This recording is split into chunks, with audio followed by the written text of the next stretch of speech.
afternoon. I am Jasmine. Thank you so much for watching Once an Orphan. Joining me today is a fellow adoptee, Miss Coco. Hey, Oh, we got a story for y'all today. Hey, Coco. hey. So, Coco, for the audience, we already chatted up for a second or whatever, but you're from California, right?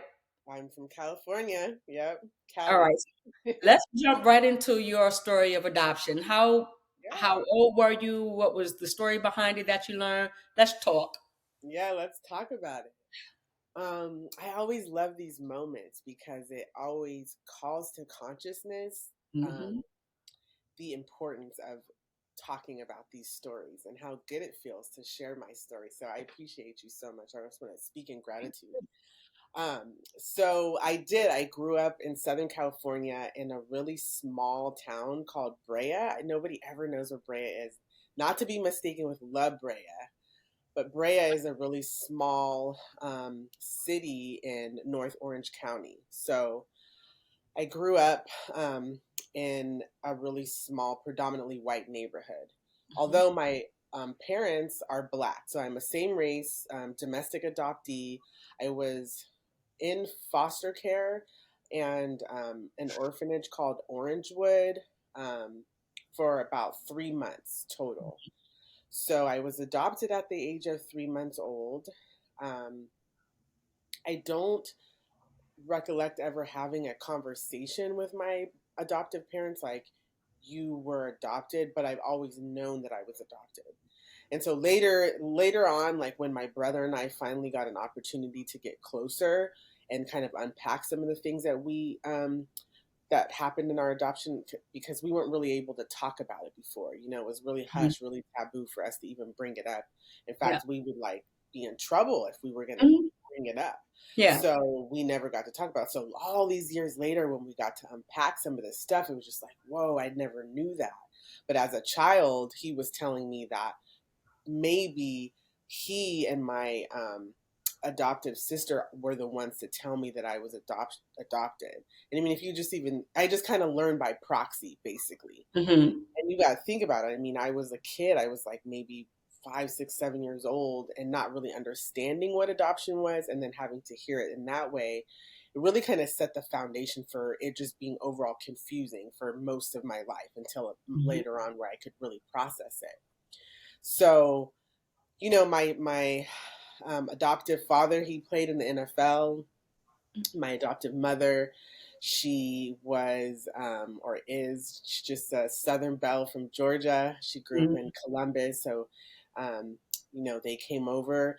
She didn't have or she couldn't have kids, so she had like a lot of infertility issues, and so that I think spawned her to want to adopt kids. Hmm. So I have one adoptive brother, and then I have a sister through kinship adoption. So she's my adoptive mother's biological niece. Okay. Um, And then I have a another step brother, I guess we call him, but we never called him that. He's my brother, but he was from my dad's first marriage. And then later on, kind of like when I was like in high school, my adoptive parents took guardianship over my sister's biological brother, so their nephew. So Wow. so we have a lot of family Yeah. dynamics, Yeah.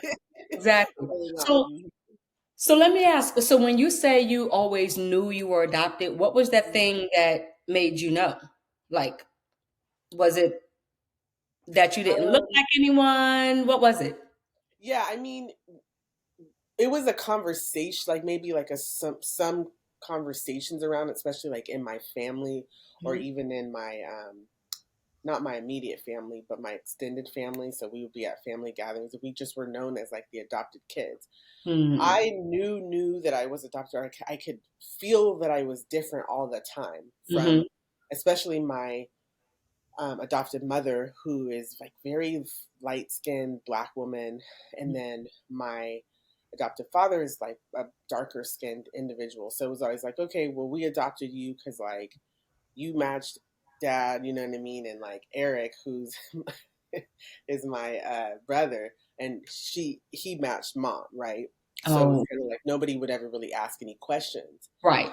So um, I remember like my adoptive mother, she would sometimes allow us to talk a little bit about it, but it would more be in that context of like, well, this person just gave you up, like you're here now, like if you talk about this, then it's going to be hurtful to me because like I don't know why you would want to really even talk about that or things like that. So I spent most of my life really like holding all of this stuff Of in, course.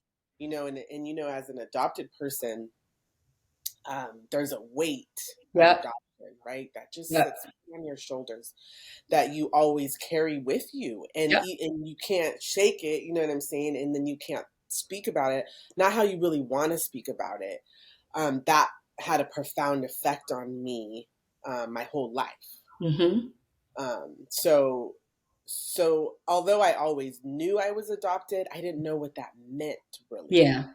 I just know how it made me feel, you know. Yeah, and look, we talk, and so I share those sentiments because I think for people who are not adopted, they will never understand the emotions we carry, the emotions that we've suppressed, and the fact that we've gone through life looking like we're okay, but still having a ton of questions. Who Mhm. did I come from? Who do I look like? Where are they? Do I have other siblings? All of those questions that your adoptive family cannot answer. So my mom gave me all the information that she possibly could, like I told you about my brother a moment ago. Mhm. And, but it's still so much more to that puzzle that, Mhm. you know, Yeah. I don't know if the pieces will, like you said, I don't know if those pieces will ever come. So did you ever ask your adoptive mom, like, how come I can't talk about it? This is not to hurt you. This is for my No, healing. I never did because I was always really scared of her, to be honest. I Mm, mean, I, let me see. I'm always trying to say, like, how do I say this? How do I say this to be really authentic to myself? I think that there could be two types of people, or several, I guess, different types of people, or even women who adopt, right? And yeah, there's a lot of narcissism in adopt. Like, even thinking that you can have somebody else's kid is a narcissistic thought in and of itself. So, my adoptive mother had a lot of narcissistic traits. It was really all about her. So I spent my life tiptoeing, tap dancing around her so that I wasn't able to really approach her and speak about this. I mean, over the years, maybe we had one or two conversations. I do remember distinctly her saying, like, hey, if you want to know any information, you can go look in this drawer over here and there's a letter. And that was where my non identifying letter was at that she had kept. So I remember being in high school and going and snooping and snooping my own information, even that, you know what I mean? Like going and right. looking for my information, and reading that letter and just again like feeling like there was stuff in there I had never even read, heard, known, and it was so overwhelming. And then I had to tuck it right back in Right. because I didn't have anybody to process that information. And then Yep. it just questions just kept getting more and more wild. Like, And, yeah. and I mean, and it's crazy because that was in your younger years. Mhm. And even years later, you probably still have those emotions because there's so much that you still don't know, right? Right. And it's the same thing. Mhm. It's like I don't understand why we have to carry that. It's all on us because a choice is made either to give the child up or a choice is made to take the child. We carry those emotions from two different parties, you know, from two parties that we have no real knowledge of, but those decisions were made. We have to carry all of those emotions, the questions, wonder who we are, and just go through life not talking about it. Like how Mhm. odd is that? And that's why I feel like when you said you have non-identifying information, that tells me it was a closed adoption. Yes. Yes. It should be illegal. Absolutely. It should be Closed illegal. adoption should be illegal. Like Yeah. when a child who does not ask to be born, when the parent relinquish their rights and another parent decide, oh, okay, I'm going to take it, but I'm not going to talk about this situation with the child grows up 45 years later, right? Like myself, like, so who am I? Hmm. Because again, two parties made the decision for this child, and now this child grows up with a ton of questions that no one can answer. Have you looked for your biological mom? Yes, I have. So it was actually quite a story, as only it would be in my life. So I grew up thinking that my family was from the U.S. Virgin Islands because that was what was in my paperwork. Didn't really know. Always felt correct, like really connected to Afro Caribbean culture, Mhm. Afro Latin culture, but really didn't know where I was from. And so I would say when I turned about 35, I would say something around there, I was dating this psychotherapist, and that was fun times, right? I was So gonna dating say, okay. So, but he really helped me like really bring to consciousness how my adoption and that particular wounding really affected me and how it might be helpful if I tried to like take a look and heal that. Mhm. And so I set out on a journey because I really always wanted to know. And at that point, I had moved to the Bay Area. I currently live in the Bay Area. So I had moved to the Bay Area. I wasn't so close to my adoptive mother. So I feel like I could finally like break away and do this without really Mm. anybody knowing about it. Because again, it's such a sensitive thing for people. Yeah. Like even in your extended family, people Yep. have questions like, why are you worried about what I'm doing? Right. But that's a whole other story. So it's like, Mhm. so during that time, I went on this journey to find her. I started with a private investigator who his name is Jay, and I don't want to butcher his last name, so I won't say it. But he has a company called the Birth Parent Finder. Okay, I've heard of him. Okay, and so what he does is, he's a PI, but also kind of serves as a liaison Mhm. between biological families and adoptees. And I saw Mm. him on Basketball Wives, like helping Evelyn Lozado. So I'm like, boom, let me see if he's like real, right? So hit him up. This was a while ago, even before he kind of like blew up. And Mhm. so I asked him, like, can you help me out? Woo woo. And he's like, yeah, I can definitely help you out. Like, it did it for like a super nominal fee. And but we were hitting a lot of walls Mm. because what he did bring to me was information from what's called the birth index. And the birth index is like basically all the babies that are born at all the hospitals around the country. And Hmm. it's not a birth certificate, but it's like if you were born, some people have access to this information. They could say like, oh, what babies were born at this time at what hospital, and find out like who you are or whoever gave birth to you also. So he found my last name was Brackett, and I had never heard even that, like hearing Mhm. your last name for the first time, Mhm. like a family last name, it was just really mind blowing for me. So he found that, and then we started looking. We started looking for like all the brackets in LA. Well, unbeknownst to us, there's a ton of brackets in LA. And it's also the Belizean community. So there's a huge Belizean community. So it was like, we didn't know he was hitting all kind of walls. So he was like, well, I need you to take a DNA test. So I took a DNA test. Months would pass. Finally, the results came back. And I had a match with uh, a cousin who lived in the Bay Area. Like this is how God and the universe, I feel like, also works for Yeah. adopted people because Yeah. this is not out of the realm, right? Like it Right. happens to so many adopted people. Like those connections, those energetic bonds don't get broken. We Mhm. just all are moving around the country trying to Yep. reintegrate them, basically. Yep. So my cousin lived out here in the Bay Area, like I mean, literally, like in the East Bay. I live in San Francisco County. So I hit her up and I was like, asking questions. Hey, do you know this? Do you know that? And she was like, oh my God, like I need to talk to you. In the midst of that, Jay had already, I would say, 24 to 48 hours within the time I had my DNA test for a second cousin, Jay had found my biological mother. So, and the crazy part about it was she was like living in Long Beach, where it's like, again, I spent most of my life in Long Beach. Like, I have such connections to Long Beach. I Were grew you up really that close? that we were which also makes so many other questions.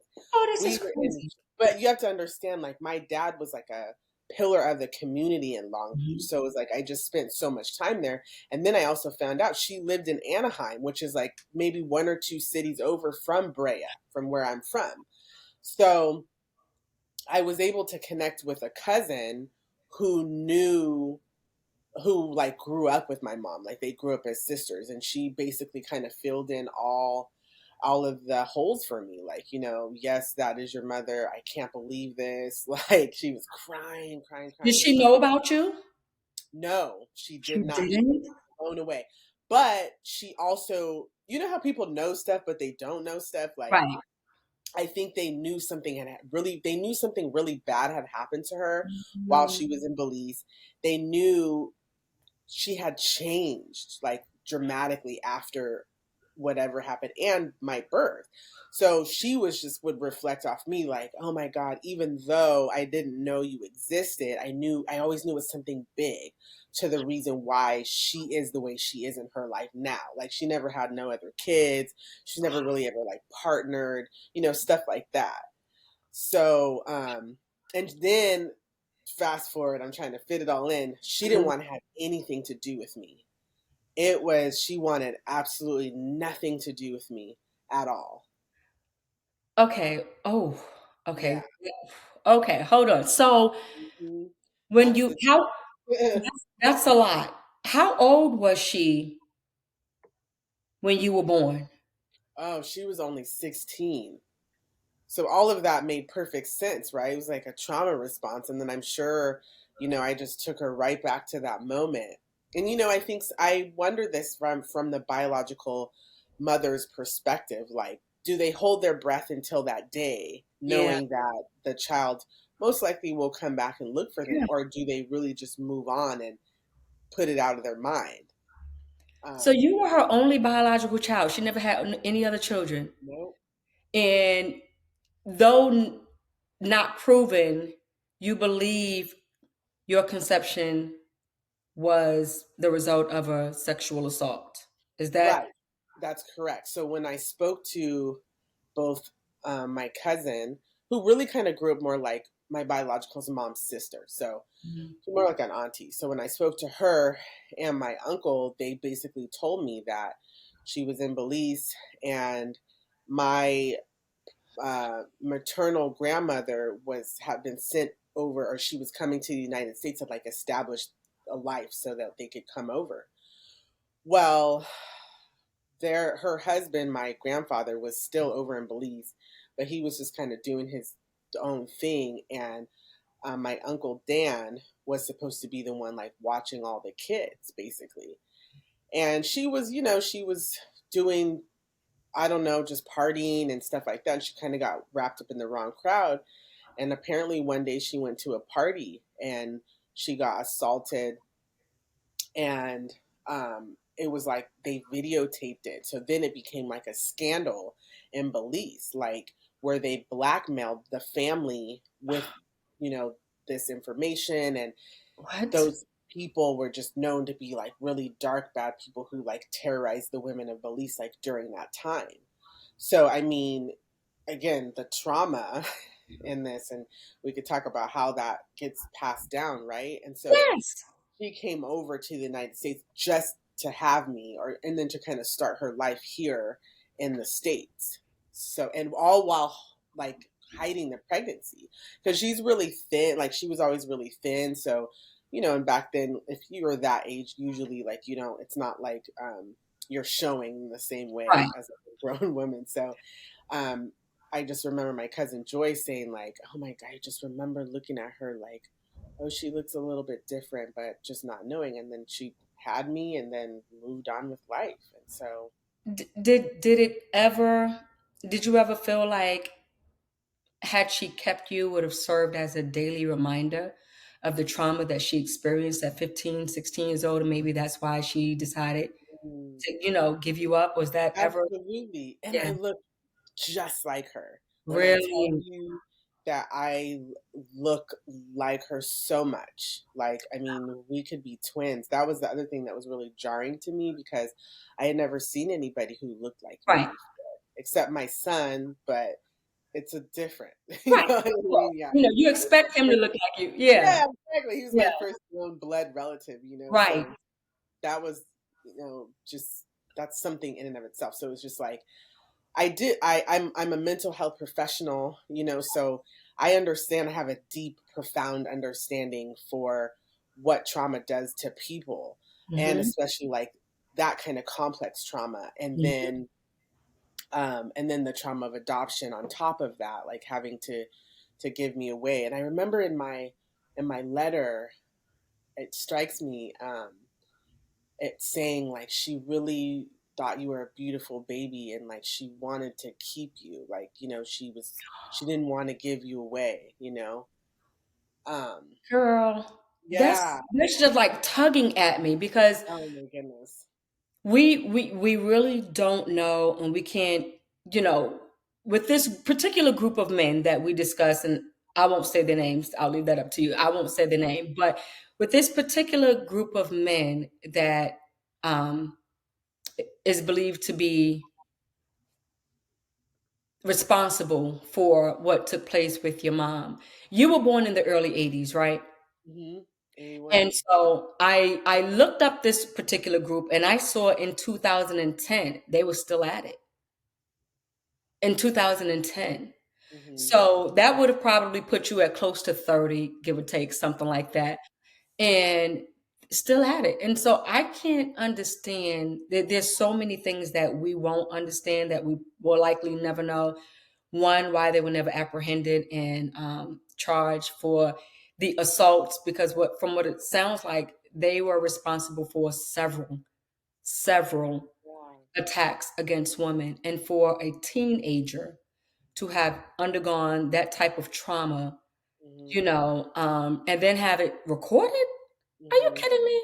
And then it was so bad that my uncle told me that till this day people ask him like, how's your sister, because they know like how bad like the whole situation was. Like, he's like, we can hardly go there without people just seeing us and knowing about that happening.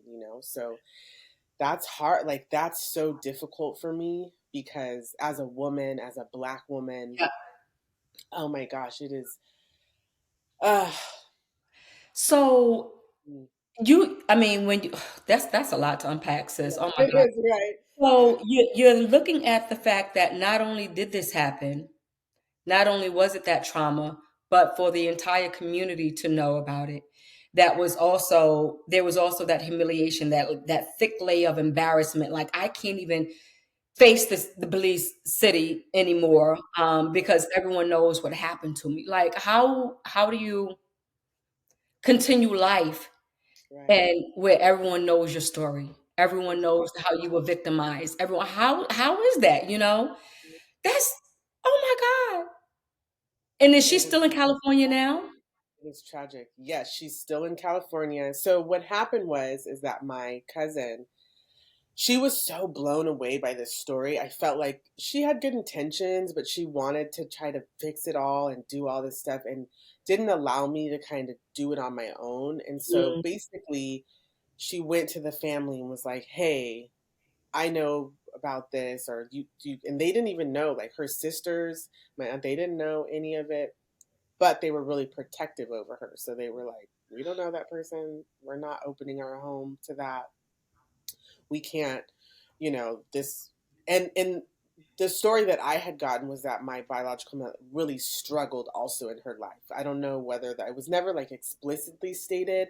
I don't know whether that was drugs, like mental health, depression. Like, she just really had a hard life, and she just always had like a chip on her shoulder. So um, I didn't get a chance to go in and write my letter. I mean, I probably still could, but like even just on my own, like I had mm, someone else kind of doing it and then that really put a wedge like in their relationship and how they kind of were able to move forward or actually not move forward. So where it stands right now is I have a hard time communicating with my uncle just because it's just hard. And he also has a lot of guilt because he was supposed to be supposedly watching his sister Right. during that time. So he had, substance abuse issues and so many different things that happened for him. And so in fact, I always tell people this side of the story. Like when I reconnected with him, he was very suspicious of me. He was just like, what do you want? You're gonna go on Oprah, do this? And I'm like, no. And he was, and I had told him about that. I'm like, I'm still a part of this family. It's hard. Like it's not the most ideal situation, but I'm still a bracket. Like I still have y'all's DNA. Like you're still my family. And so he said, well, I got upset with him because they weren't giving me enough information. Like they were just, and I keep telling them, like, I know I'm an adult, but like I'm still the child here, like in this Yeah. dynamic. Like I didn't do anything. I didn't ask to be brought here into this world. I didn't ask for any of this stuff. And Yeah. so I'm just trying to find out who I am. I'm just trying to take back my identity. And he was like, one day I really coerced the story out of him. I was like, I need you to tell me like exactly what happened. So he was like, he told me the stories. Like I went out one day, I had to walk past my grandmother's house and to go to this house that it was kind of like, I would say, a trap house basically, that they would go and they would do these things in. And he was like, um, when you came back into the picture and you were like upset and I just felt like it was just you were an evil reincarnate. And I was like, whoa, like when I heard What? him say that, oh my god, it did something to my soul. Yeah. Because firstly, I'm a really light filled human being, like I moved through this world spreading light and love and Right. to everybody that I know, and so I'm so the opposite of that. However, I appreciate and understand that part of that darkness is a part of my DNA. So and especially for him, and he was just like, I just felt like you were going to be diabolical, and he's using like these really strong Mm. words, and I'm just like, hold up a second. First of all, I don't even know that person, yes, that's my DNA, but like, that's not who I am. I don't want to be associated with that in that way. And him and I really had to come to an understanding about that because again, for him, he just sees what happened through me, Right. right? Hmm. It's that is, oh gosh, girl, all of that. That is so hard to listen to even hear as an adoptee, Hmm. because all you want is to know. That's it. That's that's really it, right? Is that safe to say? That's Yeah. all you want to know. And because you have to go through life in this ignorance of something that you should know, it's not even like you're asking for somebody else's business. Right. You're asking for your Right. own business, Right. And so to go through life living in this ignorance, and I mean, we all have a level of ignorance, but, you know, to not know where you come from. And it's like you don't know, but we also don't know what we don't know. And Right. I just don't understand how that can be said to you when the situation is like, hey, I just want to know. I Hmm. just want to know this is who I am. This is what I learned. This is what I've learned. And Right. so I'm coming to you to help, and you giving me pushback about something that I should know. Right. I'm not Yeah. even asking about your personal business. Yeah. That's Yeah. so crazy to me. What's your relationship like with him now? I haven't talked to him in about a year or so. And I haven't talked. Joy and we kind of talk every once in a while, we'll text and stuff like that. But we could have a whole podcast session about like connecting with biological family and how just Mm. weird for a lack of better. It Yeah. was like, we're family, but we not. I'm Yeah. here, but I'm not. Yeah. And it takes a lot of work. And I feel like a lot of times the adopted person ends up doing all of that emotional labor and all Of that course. work to try to wiggle our way back into a situation, and just try to gain some sort of identity. And to me, it was so much emotional labor. I kind of can only do so much at a time. Yeah. So it's Yeah. like we don't have a great relationship. I've had to reconcile so many things as it pertains to my adoption. And one of them is that like some these relationships, they're just gonna they have to navigate their own, like on their own. Like that's not something that I really have the bandwidth Yeah. to really engage in. Like sometimes I'll pop out and I'll be like, okay, let me pay attention to this or whatever. But for the most part, like I feel like when it's time, like it'll align the way that it's supposed to, and that's Yeah. all I can Were feel. you ever angry with your mom for making the decision to give you up? Oh, that's a good question. I don't think I was ever angry with her. I think I was more angry that like when I was growing up, I had a hard time, like Yeah. mental health wise, right? Like I think a lot of us adopted people, we struggle. We Yeah. struggle with a lot of anxiety. We struggle with a lot of self doubt, self esteem issues, Right. identity issues. So there's so many things that I really struggled with. And I would think to myself, like, if I wasn't given up for adoption, like maybe I wouldn't have these types of struggles. Yeah. They would just be different struggles then. Right. However, Yeah. I do think about that sometimes. But no, I wouldn't be angry because I feel like I also always knew that my biological mother was really young, Yeah. and it's like I could never be upset or angry about that. I mean, she just did what someone else told her to do, you know? Was it ever communicated to her that you weren't upset? No, it wasn't. It wasn't. I'm sure it wasn't. I mean, I don't think there's actually been a lot of conversations about me. Like, she really Mm. shuts those conversations down when it comes to having anything. And it's so unfortunate because just as a human, as a mental health professional, like I can understand how she probably doesn't even know the profound healing that comes with even just connecting with me, connecting back with me. I don't have any expectations for that. However, I think for her, it was just like, I don't want to talk about this. I want to move on with this portion from my life. And I tried, like, because you know how we are. We're like investigators, right? So I Yes.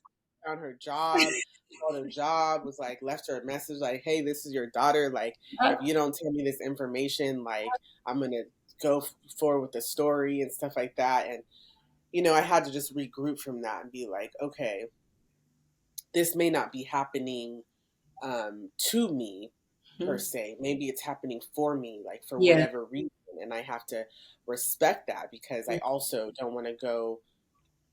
And then again, that's just me people pleasing and taking care of. Like, I want to be Right. mindful that this might be difficult for someone else besides me, Right.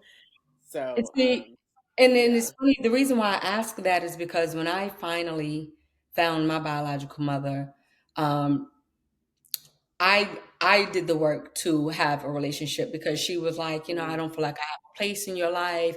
And I'm like, okay, maybe you don't, but let's get a few questions answered, like I won't, yeah. force it, but tell me something, tell me a thing or two, where are my siblings? What are the names? Who are they? When were they born? So that, okay, I'm glad to know that you're living, but let me know what I want to know so that I can go find my siblings. Because now that I'm a parent, I don't want my daughters dating cousins. I mean, Right. we move around this world. You know what I'm saying? We move around. So Hmm. it's not like, oh, I'm in Atlanta now, don't have to worry about that because I was born in New York. No, we move around. Right. And the world is Absolutely. not as large as we think it is, as we know. So it's kind of like I wanted to know. And I think I had to stress to her that I'm not angry with you, lady. I'm not mad. Yeah. I just have questions.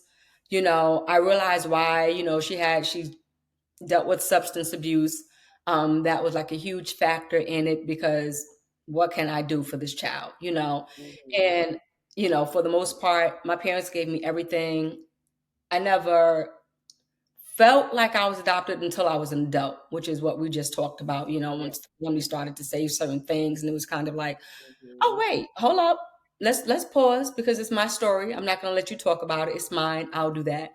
But for my biological mom, I wanted to know so that I could find, my siblings at the very least. And so the information that she gave me, even down to the hospital that my brother Hmm. was born in, the brother that I've always known about, she gave me the name of a different hospital.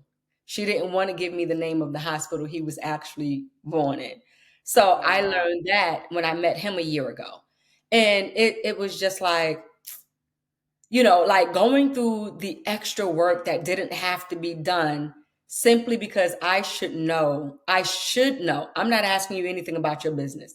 Whatever you did back in 1977, 78, baby, that's your business. I really Right. don't even care. Right. Really, Right. just let me know, you know what I'm saying? So that I don't make the mistake of, you know, something ridiculous happening. And so Yeah. thankfully my mom was open and honest enough, like, hey, you can never date anybody with this name. And I'm like, okay, never date anybody with this name. But it's Even that's wild. really because you're in the same When town. you think about it. Yeah. And that's the reason why I feel like closed adoptions should be illegal. And I mean, when you take two children born to the same woman, put them with two different families in the same town, and because the adoption is closed, the adoptive parents don't really have to discuss anything with the child, nothing at Right. all, Right. So it's like, what the, are you serious? Like, what the heck is happening here? Hmm. It should be illegal to have a closed adoption because this information Yeah. is what we're supposed to have. So when you deny us of the information that we are supposed to have, shame on you, New York, California, the entire US, because, it's Right. not fair to us that we have to dig, that we have to spend money, that we have to do all of this work to find out, oh, okay, I have a Right. brother. He's 2 years older than me. Thankfully, I Yeah. took this test. Thank God I paid this amount of money for Ancestry. Thank God I paid this amount of money for Jade. Thank God I paid, you know? And it's Right. so it's ridiculous. What about Yeah. your adoptive mom when she knew that you were looking for your biological mom? Was she okay with that? No. Never had a conversation with her about it. No? Nope.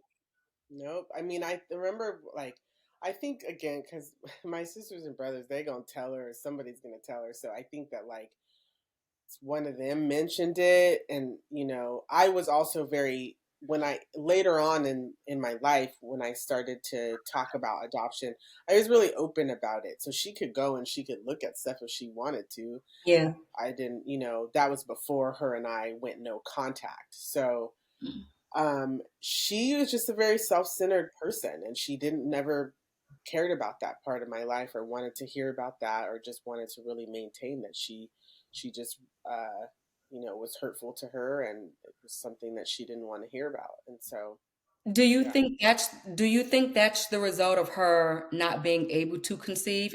Because my parents had five biological children together. So my mom was kind of like, you need to know, let's go find it. My dad, on the Hmm. other hand, he didn't want me to know. When my mom set me down to have the talk, again, I was like 10 years old, give or take. My mom was open to have the conversation. I hadn't even known at that time, but my dad was lying in the bed next to her. And when she asked the question, do you know you're adopted? He was like, what you tell her for? He did not want me to know Hmm. that, but my mom was always open, like, you should know. You need to know your medical history. You need to know this. You need to Yeah. know your brothers and sisters, your aunts and uncles. My mom was so open to it, but she was able to conceive and have her own children. So it makes me wonder if your mom, if your adoptive mom felt that way because she wasn't able to conceive. Do you think that was her being mama bear, like, no, you're mine, all mine, only um mine? I think, right. And I think that it was, I think a lot of women, adoptive mothers who are infertile, I think that brings a different layer, a different dynamic, because it's like they wanted a child, they didn't necessarily want you. And so what happens when that child doesn't live up to their expectations? Maybe it might be looks, it might be how they act, certain things. And so I think that she never really dealt with the infertility, really kind of processing that and what that meant, even in the context of like adopting kids, like having to Mhm. be reminded, like, okay, these aren't my kids because they don't look like me, they don't act like me. And so, and really wanting children with my adoptive father, like really wanting their own children. And then projected some of that, onto us throughout our lives. Um, So right now, is your relationship with your adoptive mom estranged? it is. It I is. do How long not. has it been that way? Probably for about 3 years. Yeah. Oh, that's tough. That is, it's like being an orphan twice over, right? And I Right. think that what happens is that like this is not this is actually pretty common in the adoptive world. Like a lot of adoptees are estranged from their adoptive parents. A lot. Do you feel like this is the second abandonment? I do. I Yeah. do in a lot of ways because she had an opportunity to show up. She just really had to humble herself and really kind of like take accountability for the things that she'd done, and that's like too much for her. So the door is always open. I Of love course. her. I One thing I can say is I was taken care of, Right. in that way. You know what I'm Mhm. saying? Like I was taken care of by them. I had a good life, in a lot of ways. And I don't blame her or them. Like I feel like people are only operating from their level of consciousness, right? Their level of awareness. And a lot of parents, especially if we're talking about like same race, like black adoptions, Yeah. 80s, like people were so ignorant and there wasn't Yes. a lot of information. And even just adoption in general, like this is a new age thing where we're talking about the science of like maternal separation and what that does to Yeah. a baby and what that does to that nervous system. Yeah. Those are the kind of things that that's the other part of the conversation that needs to be talked about, is like how does this affect a human being throughout their life, and Right. then really well into their adulthood. We're talking about attachment, we're talking about bonding, we're talking about, like I said, the nervous system. Mhm. And so people are just so ignorant. There's not even really a lot of research. The reason why there's not a lot of research is because, again, adoption is this really like taboo subject where it's like, Yeah. oh, once you get adopted, it doesn't matter, same race, gender, doesn't matter. Exactly. Once you get adopted, we don't need to talk about it anymore. We don't need to process that. So Exactly. adoptees have a lot of unprocessed trauma. And see, Um, that's what I learned recently with I spoke to Lorraine Gerald, the adopted chameleon. Hi okay. Lorraine, she's so awesome. She's so Yeah. awesome. And she talked about, because she is a yoga informed trauma instructor. I think I said that right. A trauma informed yoga Trauma instructor. informed yoga instructor, right? That's what she is. Sorry, Lorraine, but she talks about that, because when you think about it, having a biological child of your own, same for me, having a biological child of my own, and having carried a child for 9, 10 months full term, and you're feeling all of their kicks and their moves and their this and their that and all of the flutters and all of the things that comes with pregnancy. That child naturally has a natural attachment to their biological mother, as does the biological mother has a natural Right. attachment to the child. So when adoption takes place at birth, when it's pre-verbal for the child, that trauma is tucked in. And it's kind of like when Lorraine mentioned that, I was like, yep, absolutely. Because when you come out the womb and they hand you over to someone else, you're not, hey, where my mama? That's not, babies, Right. we can't do Do that. that. Right. Exactly.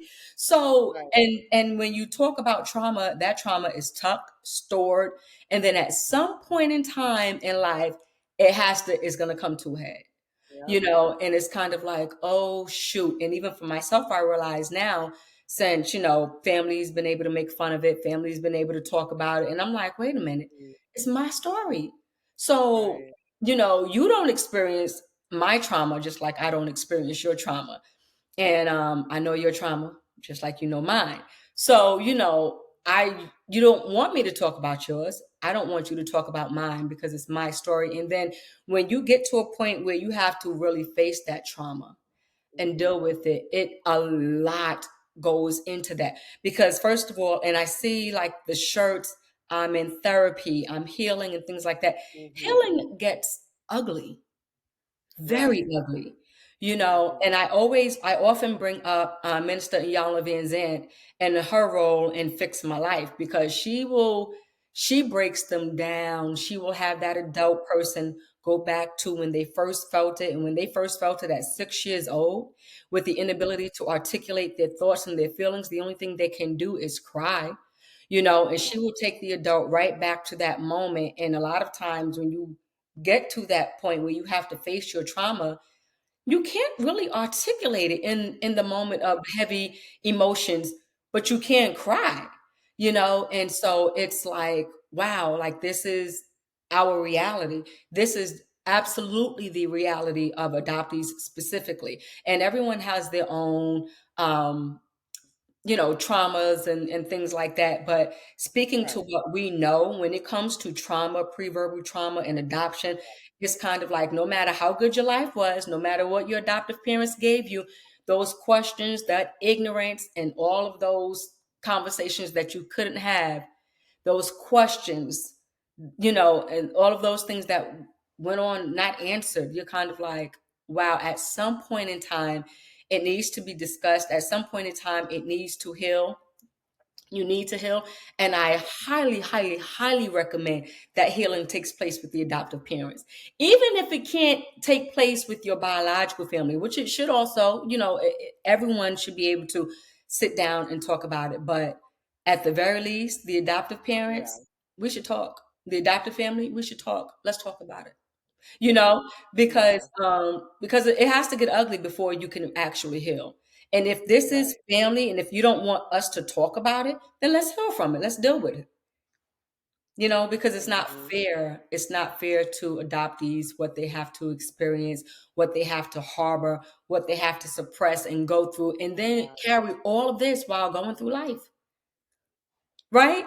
And then you get to a Yeah. point where you're an adult and you become a parent, and you don't know who your parents are. Right? Right. It's Right.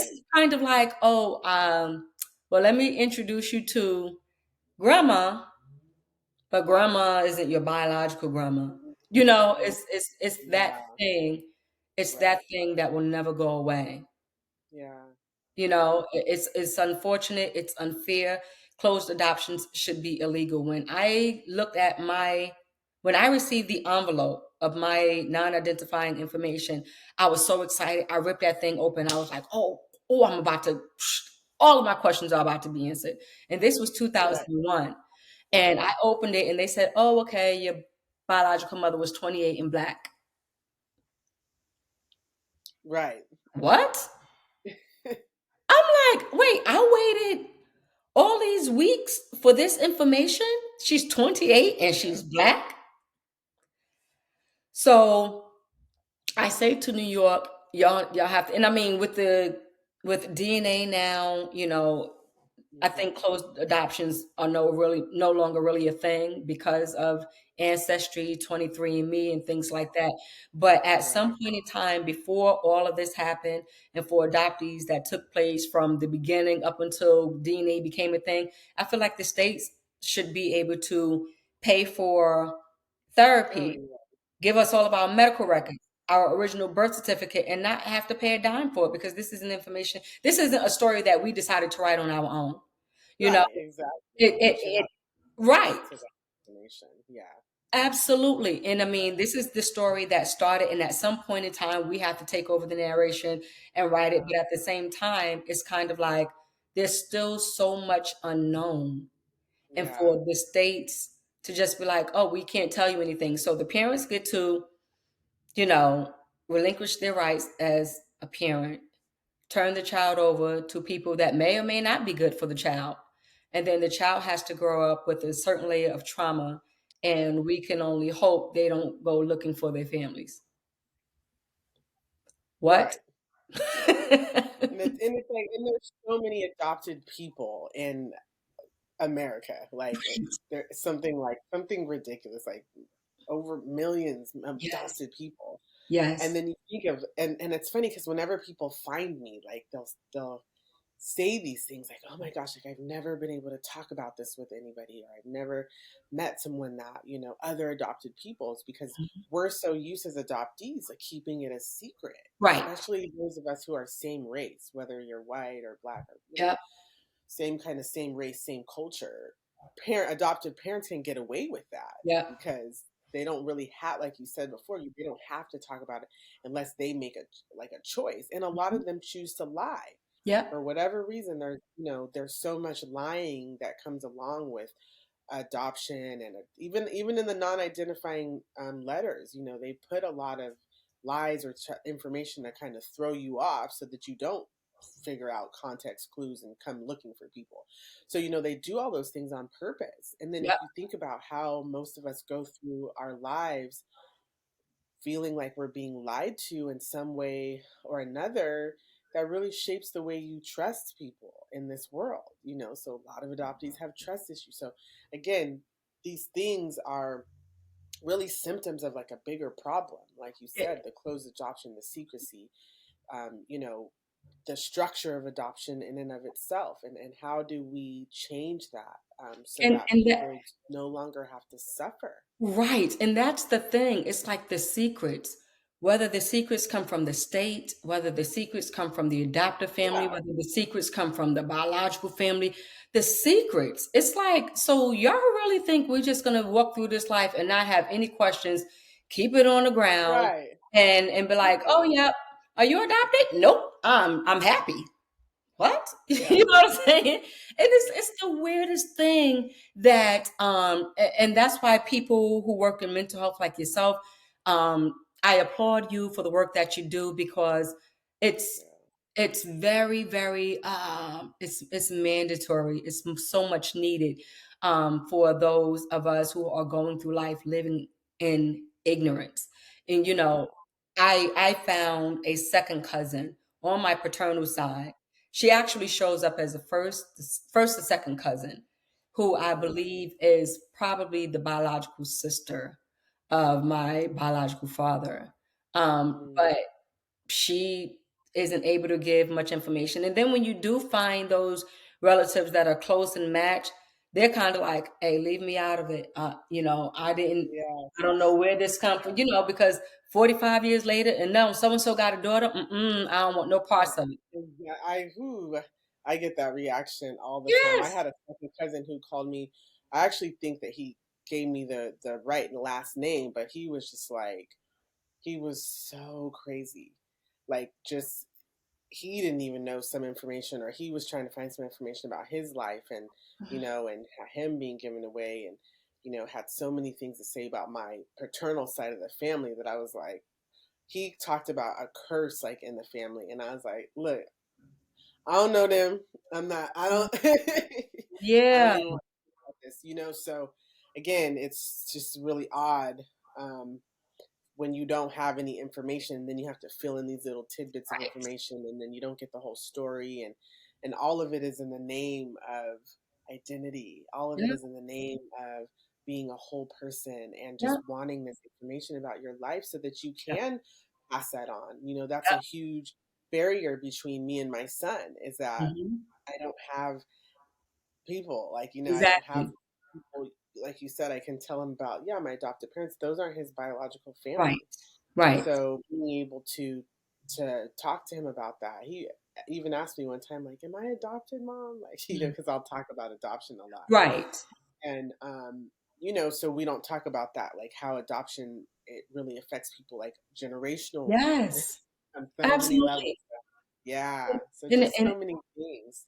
and it's so unfair that we have governments, local governments, federal governments, state, whatever, that is allowing children to be stripped from their biological families, placed with Mhm. complete strangers, and then it's so crazy because what do we tell children all the time? Don't talk to strangers, but now you're sending me to live with one. And so it's Like, kind of like don't when, own a stranger though. right? Like, Don't talk to strangers, yeah, but now you're sending me to live with one. And when we talk about, even when it comes to abortion, they don't want to kill the child in the womb, but they want to kill the child in their adolescence. So it's yeah, kind of you know, like I said, with me being my parents' first adopted child and their first foster child, I've seen children come and go 2, 3 o'clock in the morning. And it's hmm, kind of like, where y'all taking these kids now? It's 2 o'clock yeah, in the morning. Where these yeah, kids coming from now? It's 3 o'clock in the morning. But right, oh, we have to do what's best for the child. Well, then sit this yeah, child down, talk to this child about what's happening. Talk to this child about why we're moving you so that the child can, and then, when they start acting out, getting into fights, you know, what's the first thing you hear a child say? I want my mommy. yeah, And I just feel like every state across the United States of America should hold some responsibility when it comes to the betterment of the child's welfare and not just say, oh, well, mom is doing this, so we need to place the child with this, or right, that is not, granted, those stories are alive and well, they are very true. But at the same time, what are we doing for the child?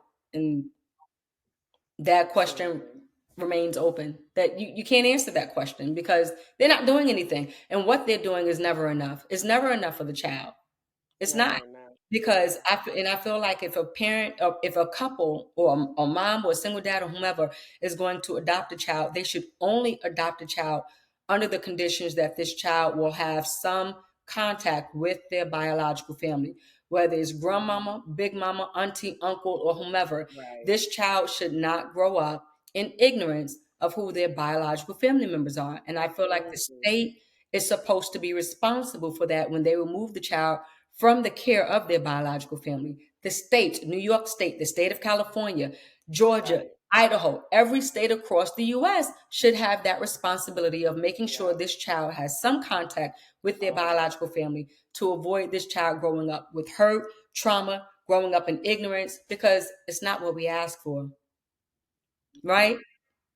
It's, right, yep, oh, Coco, girl. Oh, this was good. We're gonna have to talk yes, again. yeah, we I would love to so talk again. So on Instagram, to our viewing audience, on Instagram, Coco is, give them your handle, I'm at the Black Adoptee, TEA. TEA, yes, Yeah. so I just like to go on there, share my thoughts with people about adoption, what it feels like, and really just connect with other people in the community, which I think is important. My inbox always open. I love when people find me and discover me. I love talking to y'all. Like, it's so healing for me. I It's honestly feel like adopted people are like some of the most beautiful, unique, introspective people. I mean, hello, how amazing have do you have to be like in order to have that level of wounding and still turn out to be right, absolutely phenomenal, right? right. So, And amazing, amazing. yeah, and that's the thing. When you find that community, oh my Hmm. God, that Yeah, community and that community support, it's kind of like, oh, wow, I didn't realize how much needed this was. I had no right. idea. And then I slid in your DM like, hey, Coco, can we talk? You and Oh yeah, Tasha, the adoption journey, and so many others, Lorraine Gerald, the adopted chameleon, so many others, that you talk and speak with. And it's just kind of like, wow, like, thank you for that support. I'm happy to be able to give you that support and encourage you and let you know we good. Hold your yeah, head, we good, we got this. Because yeah. hearing that from a non-adopted person is kind of like, yeah, how do you know? Right. You don't know. Save your comments. Thank you very much. Good night. But when you have that commonality with someone else who has a similar story, and all adoption stories are different, but because we were placed for adoption, whether at birth or in our adolescence, you still share that commonality and that story of who am I, Right. right? Right. Hmm. Y'all, she is the Black Adoptee, TEA. I'm going to make sure your handle is out there. But Coco, thank you so Thank much you for speaking so with me much. today. And y'all, get in the comments, talk to us. We are happy to hear your stories.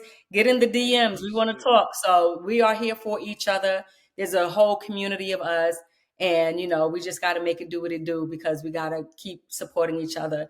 And it. Coco, girl, I love you. Thank you just for even speaking with me today and Thank sharing your you. story. You got it going on, girl. Thank y'all so much for watching.